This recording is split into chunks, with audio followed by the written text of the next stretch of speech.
Wah, jangan di situ, itu judi namanya. Gue nggak mau anak gue jadi penjudi. Makanya pada saat itu gue bilang, kalau misalkan dalam 1 tahun itu tidak menghasilkan sama sekali dari forex market, saya akan berhenti dari forex trading. Saya tidak akan pernah menyentuh forex trading lagi dan saya akan cari kerjaan lain. Jadi kalau misalkan kalian beli prop firm menggunakan modal tabungan kalian bukan dari profit akun pribadi, kalian itu bakal yang namanya itu kayak kesetanan ya. Dan itu gue beli berkali-kali, beli gagal, dan itu tuh nggak kerasa duit gue udah hilang 20 juta something. Sudana Bodi, 5 tahun berkecimpung di pasar forex sejak 2021. Bukan sekedar soal lama waktu, tapi cara berpikir yang konsisten dari waktu ke waktu. Kini, ia dikenal sebagai mentor bagi banyak trader lain dengan hasil yang terbukti nyata. Bagaimana ia sampai di titik ini, perjalanan, prinsip, dan cara pikirnya di balik semua itu dibagikan langsung kali ini.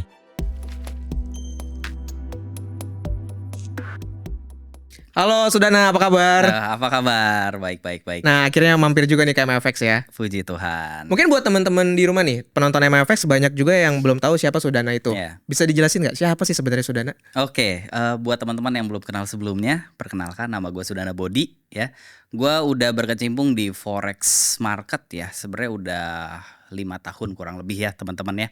Nah, gue itu juga founder dari forex trader community di Indonesia, namanya Pips Counter teman-teman ya. Dan ya itu udah lagi ya cukup growing lah kayak gitu. Dengan gue itu seorang trader yang awalnya itu fokusnya di teknikal, tapi semakin kesini gue ngerasa kayak fundamental itu penting banget teman-teman. Dan ini ya menurut gue harus banget kalian tuh jangan cuma teknikal doang kayak gitu teman-teman. Dan ya gue seorang mentor juga dan gue seorang edukator juga secara di sosial media ya, untuk di beberapa sosial media kayak gitu. Dan tujuan gue edukasi itu biar kalian semua teman-teman di sini yang baru mulai khususnya buat trading forex ya di Indonesia ya, biar nggak salah belajar, nggak salah arah. Karena kalau misalkan kalau misalkan ngisi gelas yang masih kosong itu lebih gampang daripada ngisi gelas ulang yang gelasnya itu udah terlanjur penuh teman-teman kayak gitu. Jadi untuk teman-teman yang baru terjun di forex trading ya, pembelajaran pertama kalian adalah itu yang paling penting, yang akan menentukan kemana kalian akan jalan nantinya. Kayak gitu. Mungkin kita putar waktu sedikit dulu nih ya ke belakang ya. Boleh. Kapan pertama kali Sudana mulai trading? Dulu itu mulai trading untuk trading forex berarti. Ya. Trading forex itu di 2021 kurang lebih di kuartal 1 lah ya. Kayak Maret lah kalau nggak salah ya. Maret mulai trading forex itu karena dulu sempet kerja di bank kan, and then kenal forex di situ dan coba-coba akhirnya ya dari situ, dari Maret sampai Oktober, itu di Oktober baru memutuskan untuk serius belajar. Oke, itu kan tadi kita baru bicara market forex-nya ya. Ya. Tapi apakah sebelum itu sempat terjun ke market finansial yang lain dulu? Ada dulu awal-awal tuh di 2018 lah, pas masih kuliah, pas masih zaman kuliah. Nah itu di saham sih waktu itu. Dari saham 2020 masuk ke kripto, dan 2021 baru masuk ke forex market. Oke, menarik karena mulainya itu dari umur 18 tahun. Dan waktu itu saham ya? Bukan 18 tahun. Itu kayaknya kalau misalnya itu di berapa ya, 20 ya, umur 20 Umur 20 tahun? Umur 20 tahun ya. Nah, umur 20 tahun kan itu masih early banget ya. Banyak juga yang biasa masih sibuk kuliah lah, belajar, learning ini itu. Kenapa akhirnya memutuskan bahwa wah, Sudana nih perlu masuk ke market finansial nih? Kenapa sih? FOMO. FOMO ya, tidak dapat dipungkiri lah ya gitu. Awalnya FOMO ngelihat teman emang ada yang saham duluan dan emang udah expert ya pada saat itu, dan ngelihat cuannya wah gila-gila banget nih kayak gitu. Akhirnya mencoba untuk terjun ya, FOMO dikit lah, ada bumbu-bumbu FOMO-nya. mulai dari FOMO. Iya, mulai dari FOMO. Waktu itu pertama kali mulainya modalnya artinya dari mana tuh? Karena baru mulai kuliah juga umur 20-an kan masih early banget ya. Iya, itu kayaknya semester berapa ya? Semester 3, 4 kayak gitulah ya. Kurang lebih ya, harusnya ya, kurang lebih kayak gitu. Oke, modalnya pertama dari? Modal sih dulu kecil-kecilan ya. Karena kan dulu itu gua pas lagi kuliah sambil kerja juga. Jadi kayak part time. Ada part time, ada sampingan yang lainnya juga. Nah, dari situ mulai kecil-kecil kayak 2 juta, 3 juta, 5 juta kayak gitu-gitu. Dan kebetulan ya, gua punya uang jajan juga ya, puji Tuhan dari orang tua, dan itu disisihin ya untuk modal seperti itu, kayak gitu. Dulu nyisihin dikit-dikit. Bagaimana pertama kali pengalaman akhirnya terjun ke market finansial, nyoba saham, udah ngelihat temen FOMO, bagaimana pengalaman pertamanya? Pengalaman pertama ya pasti kan ya namanya anak kuliah dapet duit secara kelihatannya sih mudah ya. Kelihatannya mudah dan beli pagi, jual sore atau siang kayak gitu kan dapat sekian ratus ribu ya, mungkin 300, 500 itu kan mean something gitu untuk anak kuliah ya. Kayak gitu. Jadi seneng banget pada saat itu, seneng banget. At Kayak least gitu. pada zamannya waktu itu udah bisa dipakai-pakai dikit buat nambah-nambah uang jajan lah ya. Yes, ya buat main-main sama temen kayak gitu.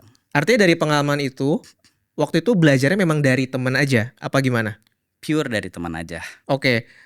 Dan dari situ akhirnya berjalan beberapa tahun, akhirnya coba market forex gitu ya. Yes. Nah, kalau tadi kan masuk ke market saham itu FOMO, ikut-ikutan teman. Apa yang akhirnya bikin Sudana mau mencoba market forex? Padahal kan udah run cukup lama tuh artinya di market saham. Sebenarnya untuk saham sih on off ya, kayak ya biasalah selayaknya trader masih pemula ya. Cuan aktif, kalau loss off dulu tuh kayak gitu. Nah kalau misalkan di forex itu pertama kali kenal karena kan dulu sempat kerja di bank, dan kebetulan di situ tuh ada divisi untuk forex analyst. Oke. Kayak gitu. Nah, di situ ngelihat orangnya tuh wah keren banget nih forex analisnya. Dan kebetulan memang ya apa namanya ya cukup ngelihat tuh keren banget secara analisa, kan suka ada market outlook pagi-pagi dan dia selalu ngasih market outlook ya. Dan tuh penyampaiannya keren, terus juga orangnya keren, terus ya ngelihat ilmunya nih besar banget ya. Terus abis itu ngelihat kayak oh ternyata mata uang tuh bisa seperti ini ya, gitu ngelihat chart dan lain-lain. Kan biasanya saya taunya tuh ya antara ya saham kayak gitu-gitu kan ya, emiten-emiten. Nah di forex market ternyata pair itu bisa ditradingkan kayak gitu. Nah abis itu abis itu ngelihat temen juga ya, dia udah duluan sukses di forex market. Nah di situ jadi terpacu. Dari situ kayak kalau dia bisa, gue pasti bisa. Karena kita sama-sama makan nasi kayak gitu. Artinya terinspirasi juga gitu ya. Terinspirasi, betul. Tadi kan menarik ya, ada ngeliat seorang mentor lah bisa dibilang kayak gitu ya, expert forex analyst gitu ya. Yes. Kalau di kita sendiri kan sekarang di sosial media banyak banget influencer-influencer finansial, dan jarang banget ngelihat yang benar-benar di karirnya itu jadi forex analyst gitu ya. Yes, betul. Nah, kalau dari yang sudah lihat sendiri nih, dibandingin dengan influencer-influencer finansial, forex analyst ini apa yang akhirnya approach apa yang berbeda dari mereka, atau sebenarnya approach-nya sama sih? Sebenarnya kalau misalkan dari teman-teman yang edukator ya, sebutnya edukator kali ya. Edukator di online kayak gitu. Sama-sama keren sih. Cuma bedanya yang satu untuk institusi, yang satu untuk ya secara general kali ya. Yang penyampaiannya mungkin lebih bisa diterima sama masyarakat. Kalau misalkan yang institusi kan kadang ada pembahasan-pembahasan yang memang ada bahasa-bahasa yang institusional kayak gitu, yang agak sulit diterima oleh masyarakat masih pemula kayak gitu. Tapi dua-duanya menurut saya sih keren-keren sih dua-duanya. Punya cara yang berbeda tapi ya tujuannya sama lah ya. Tujuannya sama tetap untuk, mungkin kalau misalkan namanya edukator biasanya kalau misalkan yang perorangan yang di sosial media yang kita lihat, termasuk ya gue juga kan ya, itu lebih ke gimana caranya dari pemula jadi level yang intermediate or advance. Kalau misalkan institusi itu dia udah nggak edukasi dari kayak gitu kan, dia ngirimnya market outlook yang memang dari pembahasannya pun itu bukan untuk pemula kayak gitu. Itu yang ngebedain sih.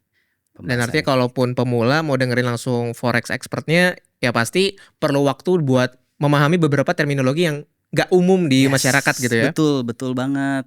Belajar dari ngelihat forex analyst tersebut, dan akhirnya udah beberapa tahun di market forex. Awalnya tuh apakah pas pertama kali terjun masuk itu lancar karena udah punya pengalaman di market saham sebelumnya, atau kayak gimana? Wah ini ya namanya berkarya kan jatuh bangun pasti ada ya. Pasti. Apalagi kalau misalkan masuk di financial market yang namanya digebukin sama market tuh pasti di awal-awal tuh fase-fase digebukin sama market kayak gitu. Itu pasti ada. Dan sampai akhirnya bisa sekarang, nggak tahu nih Sudana nih sebenarnya full time trader atau bukan sih? Waduh, kalau misalkan ngomongin soal full time trader ya, biasanya saya selalu bilang di live saya gitu. Biarkan kalian yang menilai aja. Memang kalau misalkan di Senin sampai Jumat itu saya full time untuk ngeliatin chart sih ya. Ya. Untuk seharian dari ngelihat dari market Asia, market London, market New York kayak gitu ya. Nah, tapi untuk di weekend sendiri itu tuh saya ngerjain hal-hal lain karena kan untuk market forex itu kan untuk Sabtu Minggu selain kripto ya, itu kan tutup ya. Kayak gitu. Jadi saya fokus untuk cari source income lain di saat market forexnya lagi tutup. Kayak gitu. Oke, artinya sama sekali nggak ada istirahat tuh. Senin Jumat trading, Sabtu Minggu masih cari income dari source lain. Yes, saya kebetulan itu cukup workaholic ya. Cukup workaholic. Karena menurut saya bahkan tidur pun saya anggap itu hal yang kurang bermanfaat, tidur itu. Jadi kayak kalau bisa 24 jam gue kerja terus. Ya, karena dari dulu pun kuliah sambil kerja part time. Jadi part time dari pagi sampai sore, lanjut kuliah sampai malam. Terus malamnya nanti ngerjain usaha lain. Oke, tadi sebenarnya menarik karena Sudana ini pengennya kalau ada waktu banyak lebih baik cari income. Betul. Tapi pernah nggak sampai mindset ini mengganggu kehidupan pribadi dari Sudana sendiri? Apakah itu mengganggu kehidupan atau enggak? Sebenarnya sih enggak ya, karena ya itu untuk kerja dan cari duit ya itu kan sebenarnya balik lagi untuk namanya seorang laki-laki kan pasti nantinya akan menghidupi keluarga kecilnya kan, kayak gitu. Nah, itu ya salah satu ya prinsip hidup ya, bahwa ya laki-laki harus cari duit aja kayak gitu. Kalau misalkan kayak dari keluarga juga mendukung kok, kayak nggak apa-apa ada jarang pulang, yang penting cari duit sebanyak-banyaknya biar punya banyak uang kayak gitu, untuk ya keluarga bisa mendapatkan kenyamanan dari hasil kerja keras gua kayak gitu sih. Artinya didasari oleh drive dan motivasi tersebut ya. Iya, betul. Oke, balik ke pertanyaan yang awal banget. Akhirnya bisa sampai ke tahap ini, bisa fokus mencari uang di trading gitu ya. Itu butuh waktu berapa lama sih dan prosesnya seperti apa? Wah, kalau misalkan itu ya banyak juga sih yang nanya, memang kayak kok kalau misalkan dari ini gue udah 6 bulan trading forex, kira-kira berapa lama lagi ya gue biar bisa profitable? Kan banyak tuh pertanyaan dari teman-teman juga kayak gitu, gue yakin banyak tuh di dalam benak pikiran kalian. Nah, sebenarnya dari teman-teman yang udah gue lihat profitable sebelumnya ya, karena circle gue ya ada yang udah profitable, ada juga masih struggle. Rata-rata sih itu di 3 sampai 5 tahun baru bisa menikmati hasil dari trading forex. Karena gue juga kayak gitu. Di tahun pertama ya udah pasti lah itu digebukin, capek, pasti itu hit rock bottom kalian lah 1 sampai 2 tahun pertama. Nah, nanti udah masuk ke tahun kedua itu udah kayak udah ngerti biasanya ya teman-teman ya. Biasanya udah sadar dan disiplin bahwa risk management itu penting, menjaga modal itu penting, namanya loss itu udah jadi hal-hal yang biasa, ada profit pasti ada loss. Kayak gitu, nanti di tahun ketiga itu baru tuh. Tapi dengan catatan strategi yang digunakan itu tetap sama dari waktu ke waktu. Kayak gitu. Jadi jangan sampai tahun pertama strategi A, tahun kedua strateginya B, tahun ketiga strateginya C. Nah, itu tuh penting banget untuk kita konsisten dalam ya konsistensi itu penting banget ya dalam karir trading kita kayak gitu. Jadi kalau dari yang gue lihat dan yang gue rasakan, gue itu baru bisa menikmati hasil dari duit trading itu di tahun ketiga sih. Artinya bisa dibilang ya prosesnya itu tidak instan. Tidak ada yang instan. Dan kalau dari Sudana sendiri bisa memerlukan waktu hingga 3 tahun gitu ya. Yes. Nah, di tahun-tahun awal ini, tahun pertama, tahun kedua pasti kan mengalami kerugian juga. Tadi sempat ngomong digebukin market gitu ya. Iya. Dan kalau dari statistik juga bilang banyak banget trader yang mulai dan di tahun pertama akhirnya berhenti dari trading gitu ya. Betul.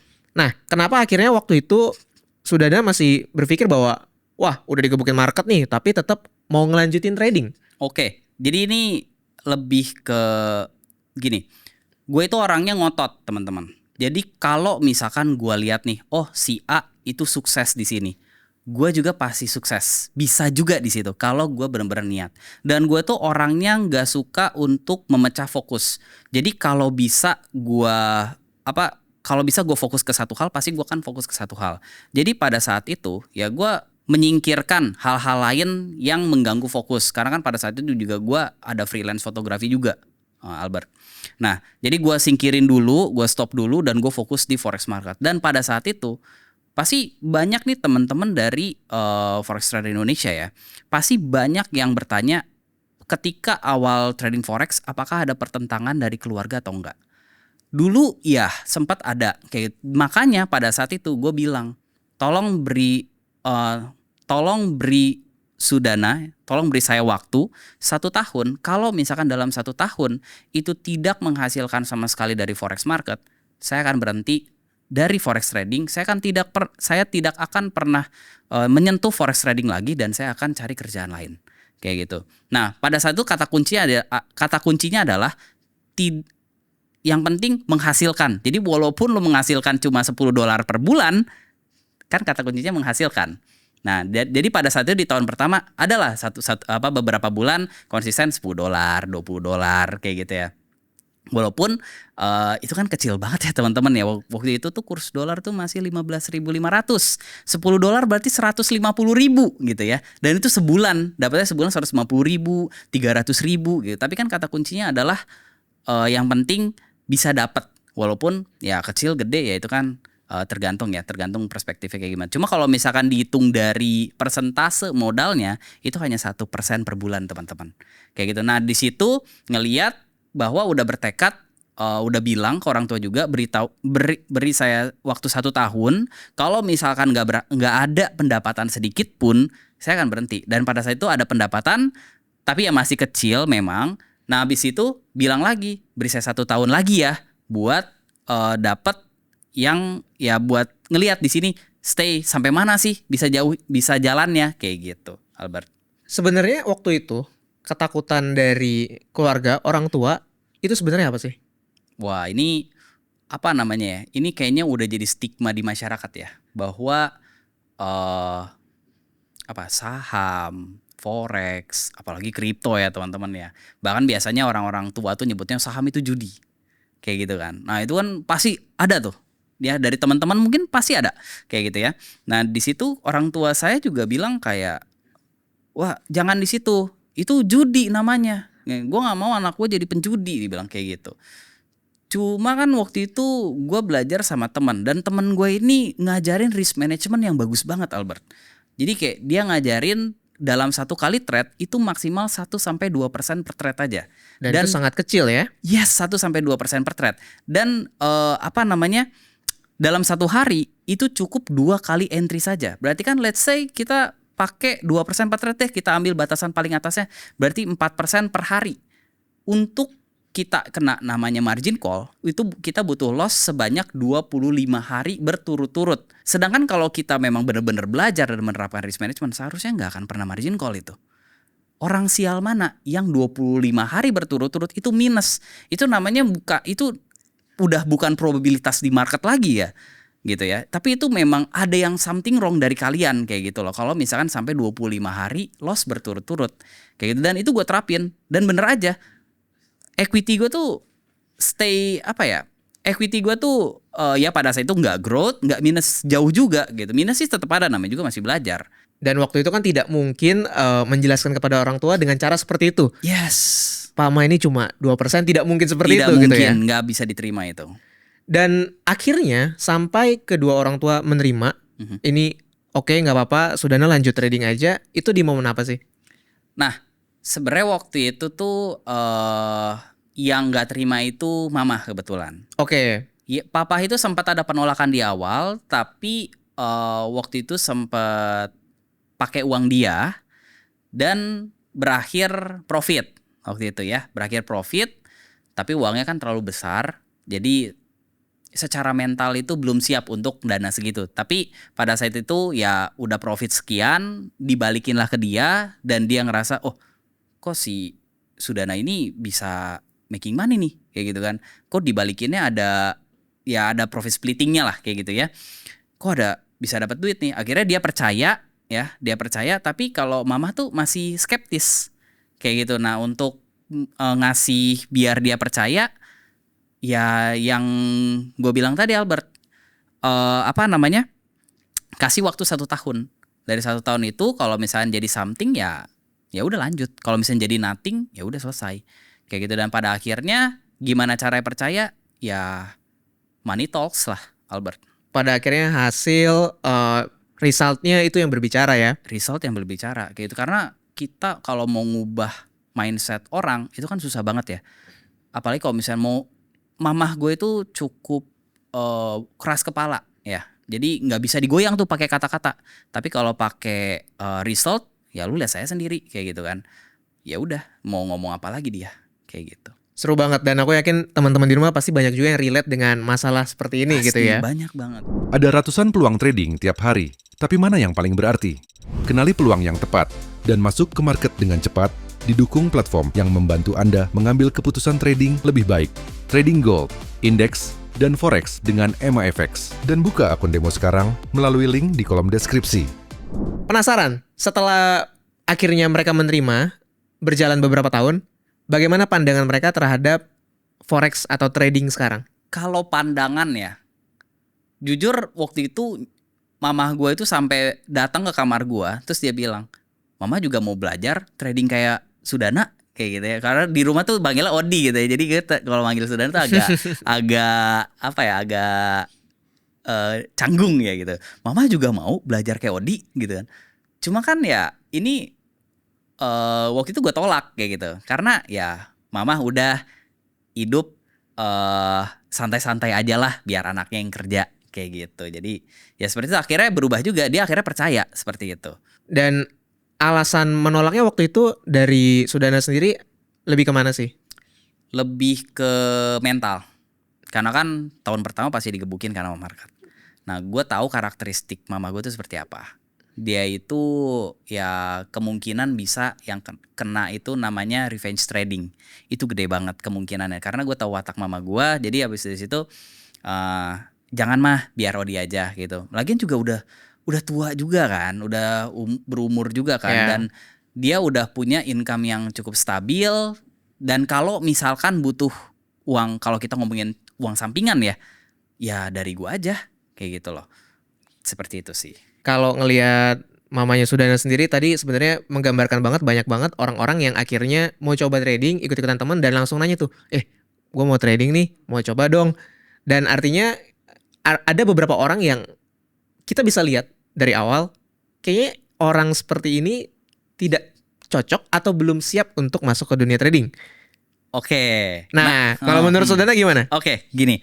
Biasanya nih ya teman-teman, biasanya gue selalu bilang nih, satu indikator pentingnya, indikasi apakah lu udah ada udah ada kecocokan jadi seorang trader atau enggak. Contohnya gini teman-teman ya. Kalau lu lagi nyetir, entah motor, entah mobil ya Albert ya, tiba-tiba ada yang nyalip. Hal pertama yang ada di pikiran lu apa?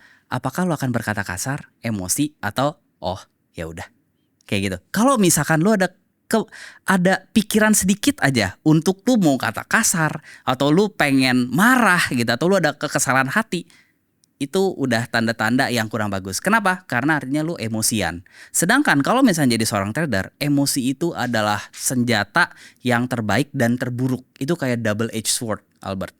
Ya, bisa menyakiti, bisa juga untuk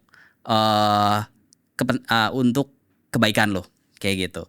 Nah, terus juga kalau bisa lu lagi nyetir, ada motor di depan, sen kiri tapi belok kanan, gitu kan, itu kadang orang kesel kan. Nah kalau misalkan lu kesel, nah itu indikasinya bahwa itu udah lampu kuning tuh. Kayak gitu, itu harus dilatih emosinya. Jadi kalau seorang trader yang gue percaya, trade like a robot. Tapi kan kita kan manusia, gak mungkin juga kita bisa kayak robot yang tidak punya emosi ya. Tuhan kan menciptakan manusia itu ada unsur emosinya ya. Walaupun kita redam emosinya kayak gitu kan, tapi tetap aja rasa kekesalan tuh ada kayak gitu loh. Nah itu tapi bisa dilatih emosi itu, biar gak terlalu menggebu-gebu. Nah biasanya indikasinya dari situ. Jadi pasti akan selalu gue tanya, Odi ajarin dong gitu ya. Sudana ajarin dong buat trading. Pasti gue tanya, lu kalau misalkan di mobil ada yang nyerobot, atau lu naik motor ada yang sen kanan terus belok ke kiri, apa yang lu pikirin pertama? Biasa itu indikasinya ya. Analoginya menarik banget sih. Artinya dari nyetir aja tuh udah bisa kelihatan seseorang itu akhirnya cocok atau enggak untuk masuk ke dunia trading. Pertanyaannya, kalau tadi kita berbicara soal cocok atau enggak, ada gak sih indikasi yang menggambarkan bahwa orang ini akan hebat di dunia trading? Kalau misalkan kita lihat nih, misalkan Albert nih ya, gue ngelihat Albert itu nggak bisa kelihatan, Ya, tapi baru kelihatannya dari effort dan dedikasi. Ya, Albert pernah dengar yang namanya journaling nggak? journaling yang nulis setiap hari. Yes. Ya. Kayak kesalahannya di mana, entry-nya di mana, ini hit TP atau SL, kalau SL kenapa, dicari tahu. Rata-rata orang-orang yang begitu, termasuk gue dulu tuh niat banget journaling, ya.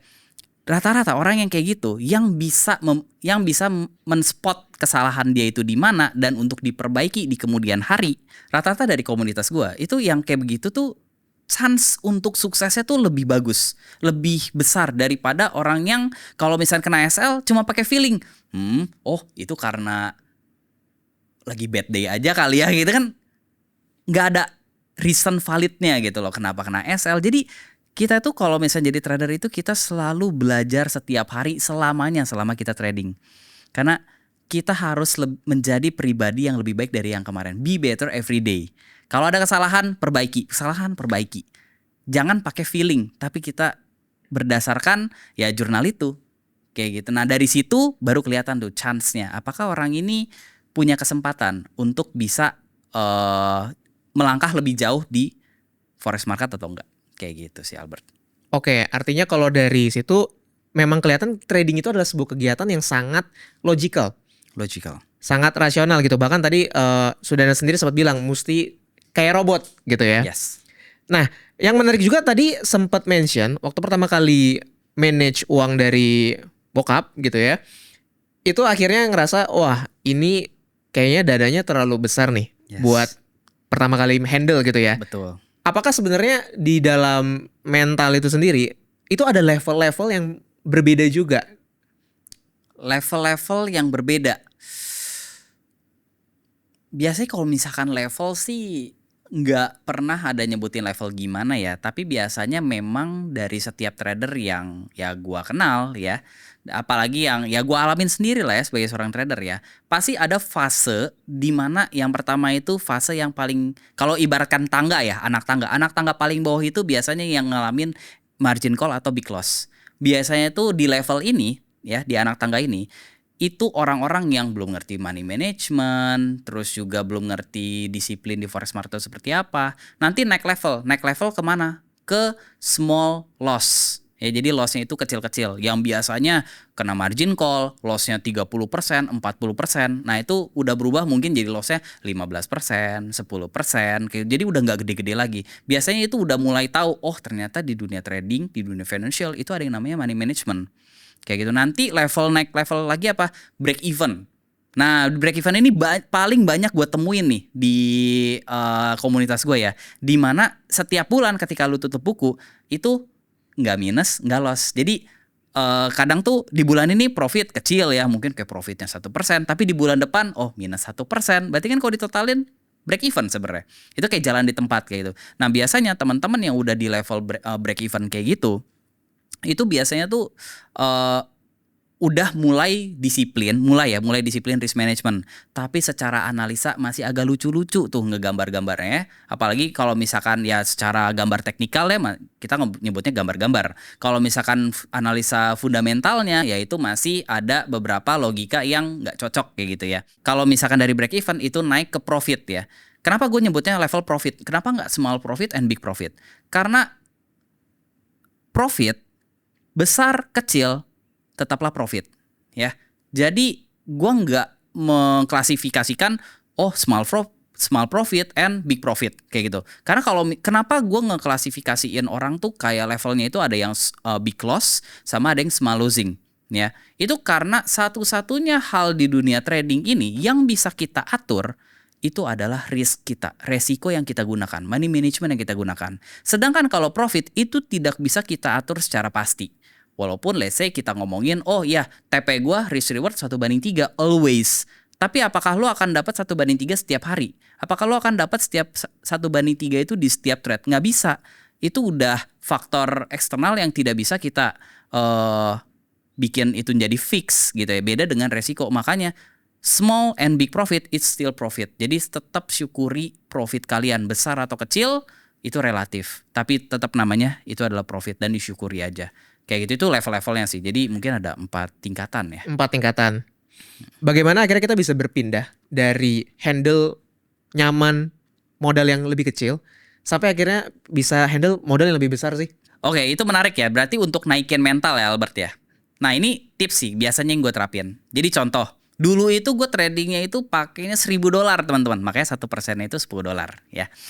Dulu pakainya $1.000. Nah kalian kalau misalkan cek ke prop firm ya, itu kan yang paling murah sekarang itu di $5.000 kan. Nah kalau kalian pengen ngetes apakah kalian sudah cukup mentalnya untuk naik level ke equity yang lebih gede, kalian coba beli prop firm ya. Terus kalian trading kan. Kalau lulusnya bukan 1 kali ya, maybe kayak 2 kali, 3 kali. Itu berarti kalian udah siap buat naik level. Karena secara mental, pernah dengar lot shock gak? Apa tuh lot shock? Lot shock. Jadi ketika biasanya pakai 0,01 itu profit, ketika pakai 0,1 analisanya jadi hancur. Itu banyak banget teman-teman tuh yang kena kayak gitu. Itu gue sebutnya sih namanya lot shock. Nggak tahu kalau di luar sebutannya apa kayak gitu ya. Nah biar nggak kena lot shock, biasanya itu gue tipsnya ya udah lu coba beli funding 1 kali.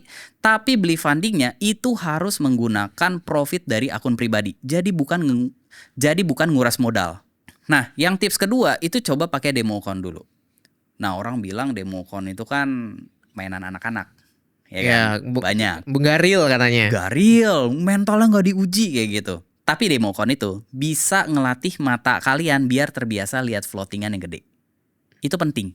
Itu biar nggak kenapa lot shock teman-teman. Itu tips dari gue gitu. Dan itu gue terapin setiap gue pengen naikin equity ya, naikin risk, naikin lot. Nah itu pasti gue coba di demo dulu. Demonya udah mulai nyaman, atau kalau sekarang sih belinya langsung pro firm ya, kayak pro firm 10.000, 25.000 kayak gitu. Nah itu langsung beli di pro firm. Kalau misalnya udah nyaman, udah biasa aja lihat floatingannya, oke pakai akun real, berarti gue udah mulai ada tanda-tanda lah bahwa gue sudah terbiasa untuk di equity seperti itu. Artinya yang bakal jadi pedoman untuk trader, pindah dari modal kecil ke modal besar, itu balik lagi ke seberapa nyaman dia handle modal tersebut dan merasa sudah siap untuk pindah ke modal selanjutnya. Iya, jadi kalau prinsip gua, semua orang bisa karena terbiasa, Albert. Menarik, tadi sempat dimention dari Sudana ngebahas soal prop firm. Artinya memang Sudana sendiri sempat ada pengalaman di prop firm juga? Sempat. Bisa diceritain nggak? Soalnya kayaknya di Indonesia juga banyak banget teman-teman yang belum paham prop firm itu apa sih? Prop firm itu adalah sebuah perusahaan yang akan meminjamkan kalian dana untuk kalian tradingkan, tapi dengan catatan kalian harus menyelesaikan challenge dari perusahaan tersebut. Nah, untuk pengalaman gue sendiri di prop firm dulu, nah ini kenapa tadi gue bilang ya teman-teman ya, kalau beli prop firm itu harus selalu menggunakan profit dari akun pribadi atau akun real ya, yang kalian depositin di broker-broker kayak gitu ya. Salah satunya ya MEFX kayak gitu. Jadi kalau misalkan kalian beli prop firm menggunakan modal tabungan kalian bukan dari profit akun pribadi, kalian itu bakal yang namanya itu kayak apa? Kayak kesetanan ya. Dulu itu gue kayak gitu teman-teman. Jadi gue beliin dulu tuh prop firm tuh masih mahal teman-teman. Kalau sekarang kan akun 5.000 kok nggak salah harganya tuh 600-700 ribuan. Kalau gitu tuh nggak ada akun 5.000, adanya akun 10.000, 20.000 dan itu harganya jutaan teman-teman. Dan itu gue beli berkali-kali. Beli gagal. Kenapa bisa gagal? Karena di prop firm itu ada rulesnya teman-teman. Tidak sebebas kalian trading itu di ya broker kesayangan kalian kayak gitu ya. Nah, jadi kalau kita ambil contoh yang paling umum aja lah. Dalam 1 hari maksimal 5% risk per trade. Untuk trader pemula, apalagi yang tradingnya masih ugal-ugalan, itu susah banget Albert. Ya, pasti lewat-lewat terus. Sedangkan kalau lewat, akunnya langsung hilang. Ya, akunnya langsung gagal dan kita harus beli lagi. Nah, akhirnya beli lagi. Dan itu tuh gak kerasa duit gue udah hilang 20 juta something. Karena ngebeliin kayak gitu. Makanya gue bilang, kalau misalkan lu pengen beli prop firm, lu pengen coba challenge di prop firm, pakailah hasil dari profit akun pribadi. Karena kalau misalkan akun pribadi aja lu nggak bisa profit yang semudah itu pakai akun pribadi, gimana lu mau profit dari prop firm yang rulesnya itu sangat ketat, kayak gitu lah, risk management itu sangat ketat, kayak gitu Albert. Kalau kita berbicara untuk masuk prop firm lebih baik menggunakan profit dari hasil trading sendiri, artinya prop firm itu bukan jadi sebuah sarana untuk belajar. Kalau kita ngomongin belajar untuk disiplin terhadap risk management, bisa. Tapi dengan satu catatan, maksimal 1 bulan 1 kali belinya, nggak boleh lebih. Karena kan istilahnya lu harus belajar. Kalau misalnya belajar pakai risk management, berarti harusnya lu nggak trading ugal-ugalan. Harusnya 1 bulan itu udah cukup untuk lu belajar banyak dari prop firm. Kecuali trading lu ugal-ugalan. Kayak gitu. Dan kalau misalkan untuk belajar biar terbiasa dengan equity yang besar, itu bisa. Tapi ya balik lagi, lu harus belinya itu pakai profit dari akun real. Nah kan kalau misalkan kita mau naikin risk, kita mau naikin equity, berarti istilahnya kita udah terbiasa profit di yang equity kecil ini nih. Seharusnya udah bisa dong beli prop firm itu. Kayak gitu, Albert. Oke, artinya sebenarnya memungkinkan untuk sarana belajar, dan kita tahu kalau orang trader mau masuk ke market finansial, mau mulai trading pasti harus melewati proses belajar dulu. Lebih baik seperti itu. Betul. Nah, ini kan ada metodenya beda-beda, macam-macam metode belajarnya. Tadi ada dari prop firm. Ada juga orang yang mulai dengan akun demo dulu. Plus minusnya apa sih sebenarnya? Berarti plus minus dari orang yang belajar langsung di akun real dan yang di demo. Ya, yang tadi prop firm dan akun demo. Oke, kalau misalnya prop firm dan akun demo. Kalau misalkan akun demo pasti, kalau misalnya profit tidak bisa dinikmati. Kalau misalkan akun prop firm, kalau misalnya profit dan mencapai targetnya, ada potensi untuk yang pertama itu dapat sertifikat prop firm. Itu untuk naikin ego. Itu nggak guna buat sertifikat apa-apa, itu cuma ego doang teman-teman, kayak gitu ya. Nah, untuk yang kedua ya kalau misalkan lolos funding dapat master account ya bisa profit splitting. Kayak gitu. Tapi kalau misalnya di demo kan mau profit sebesar apapun ya itu nggak bisa dapat apa-apa. Kayak gitu. Oke, yang penting kita balik lagi lihat tujuannya memang untuk belajar terlebih dahulu gitu ya. Kalau misalkan belajar lebih dahulu, gue selalu nyaranin demo. Selalu demo. Selalu demo. Karena gini teman-teman, banyak orang tuh salah kaprah. Trading itu harus akun real dulu. Akun demo nggak ada belajar-belajarnya. Masalahnya, banyak pemula itu bilang kalau akun real itu latihan mental. Demo nggak ada mentalnya, kayak main game. Kayak gitu ya. Problemnya nih, jangankan kita ngomongin mental, analis aja masih culun. Kayak gitu ya, kayak garisnya di mana? Kok ini support ya? Hah, itu support. Gue liatnya bukan support kayak gitu. Garisnya tuh bener-bener masih aneh. Ya, secara dari yang gue pelajari kurang tepat lah. Kayak gitu ya, masih analisanya masih pengambilan keputusan tuh masih jelek secara analisa ya. Kita nggak ngomongin mental dulu. Karena dari hal yang paling dasar yaitu untuk entry aja itu masih ngaco. Kalau mental kan kita ngomongin tentang apa? Holding ya. Kalau kena consecutive loss itu seperti apa, decision makingnya itu kan mental. Nah masalahnya analisa buat entry aja itu masih kurang tepat. Kalau misalkan analisa kurang tepat, itu aja 1 poin udah digebukin sama market. Ya dari sini analisa dari sini ya digebukin market nih, analisanya jelek. Dari sini digebukin market lagi, mentalnya jelek, akhirnya kejepit. Itu yang terjadi pada gue dulu. Ya makanya dulu itu gue minusnya itu lumayan besar. Karena apa? Karena gue nggak ada yang ngasih tahu teman-teman kalau demo account itu berguna banget buat latihan analisa. Biar analisanya bagus, biar analisanya itu pede. Teman-teman tuh banyak banget yang nanya ke gue, Albert, kok lu bisa holding sekian, kok lu bisa ambil entry, kok lu pede. Itu karena gue udah latihan analisa banyak gitu ya. Udah dari dulu-dulu, tapi dulu itu salahnya gue itu latihan analisanya langsung di real account. Akhirnya apa? Gue digebuk two side kayak gitu ya. Jadi ada digebuk dari analisa gue jelek digebuk, dari mental hancur pun digebuk juga sama market. Akhirnya lossnya gede-gedean. Kena revenge trading, over trading, sampai margin call. Oke, menarik. Pertanyaannya kenapa akhirnya Sudana yang udah asik nih trading sendirian memutuskan untuk sharing pengalaman-pengalamannya, cerita-ceritanya di sosial media? Karena gini, kalau misalkan kalian tahu gue dari dulu, gue itu dulu let's say gue itu orangnya hobi basket dan gue cukup pede untuk skill basket gue. Gue itu dulu itu dari dulu selalu pengen ngajarin orang. Bukan pengen menggurui, tapi gue pengen berbagi pengalaman. Gue pengen menjadi orang yang berguna, Albert. Kayak gitu. Gue pengen apa yang gue ceritakan kepada orang lain itu bermanfaat untuk orang lain. Gue pengen orang lain itu grow bareng. Kalau misalkan nih contoh ya, kita contoh analogi ambil basket deh. Kenapa gue suka ngajarin temen gue itu yang gak bisa basket dan dia pengen minta diajarin, itu pasti gue ajarin basket. Kenapa? Karena nambah temen main basket. Sama halnya dengan kalau misalkan gue edukasi trading di sosial media ya, kayak gitu. Kenapa gue pengen edukasi? Biar apa? Biar temen tradernya jadi lebih banyak. Trading sendirian itu gak asik loh. trading bareng-bareng, rame-rame, kita happy bareng, kita seneng, susah, frustrasi bareng-bareng, itu lebih enjoy daripada kita sendirian. Sendirian itu kayak apa ya? Gue orangnya introvert, tapi kalau misalkan kayak trading terus bersosialisasi, itu juga gue suka gitu bareng-bareng sama orang kayak gitu. Jadi gue pengen tuh di Indonesia itu lebih banyak yang ngelihat financial market itu sebagai pekerjaan yang memang bisa konsisten gitu loh, dan tidak berjudi di market. Jadi menggunakan risk management ya, sehingga ya tidak berjudi di market. Gue pengen ngurangin orang-orang yang punya mindset financial market itu judi, kayak gini itu judi, kayak gitu-gitu. Nah, gue pengen ngebenerin hal itu, karena di luar itu orang udah pada tahu financial market itu seperti apa. Mereka tuh udah nggak nganggep financial market itu sebagai judi kayak kalau di Indonesia kan masih ini banget ya, stigmanya masih kuat banget ya. Iya, masih banyak stigma negatifnya lah. Ya, kalau misalnya di luar tuh udah lebih better kayak gitu loh, karena ya edukasinya tuh udah lebih baik di sana. Nah, gue tuh pengen ngarah ke sana sebenarnya, kayak gitu, Albert.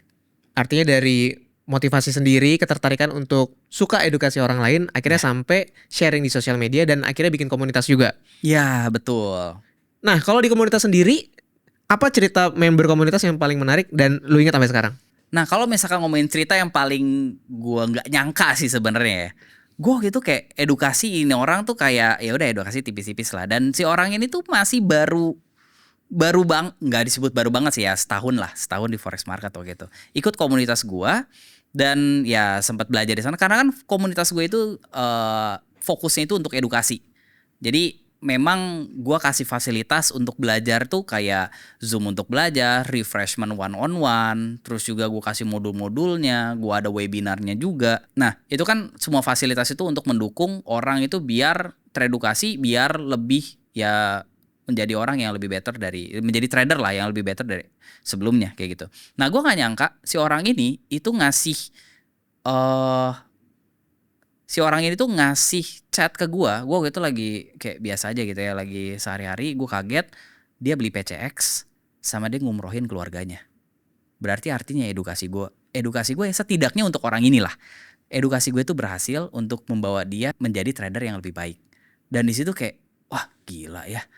Ternyata edukasi yang gue kira kayak ya udah edukasi santai ringan, ternyata bisa berdampak powerful ya untuk orang-orang yang memang niatnya tuh memang pengen belajar di forex market kayak gitu. Dan itu pasti jadi momen yang sangat menyenangkan, mengharukan, bahkan diingat nih sampai sekarang ya.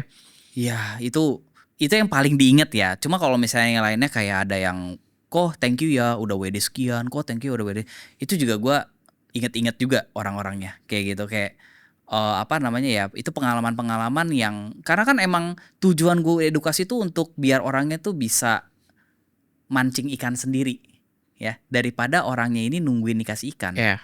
Kayak gitu kan, namanya kan kita mancing ikan bisa dapat ikan bagus sesuai dengan keinginan kita kan, tempatnya di mana, spotnya di mana kayak gitu kan.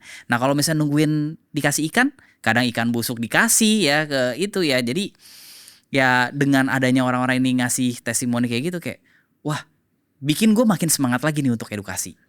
Kayak gitu. Tujuan akhir dari komunitas yang dibikin sama Sudana ini apa sih? Tujuan akhir, banyakin teman. Banyakin teman. Karena gue terinspirasi dari teman gue juga yang punya banyak teman. Ya, itu teman dekat gue punya banyak teman. Kenal sini, kenal sana. Gue juga pengen seperti dia. Jadi gue kenal, si trader ini. Gue kenal, si trader ini. Dulu nih, belajar bareng nih. Itu bangganya setengah mati. Teman-teman, kayak beberapa dari teman-teman di komunitas gue juga, mereka udah ada yang bikin grup sendiri, grup edukasi sendiri, kayak gitu ya. Itu bikin sometimes menjadi kebanggaan tersendiri lah, walaupun gak gue umbar-umbar ya. Kayak ngapain juga diumbar-umbar ya. Tapi itu kebanggaan tersendiri bahwa gila, dia yang dulu kayak gitu udah jadi begini ya sekarang. Itu kayak kebanggaan tersendiri sih. Thank you banget Sudana udah sharing pengalamannya selama ini dari awal mula trading sampai akhirnya bisa bikin komunitas seperti sekarang. Semoga ngebantu teman-teman di rumah. Amin. Thank you juga teman-teman udah nonton podcast kita dari awal sampai akhir. Sampai jumpa di episode berikutnya.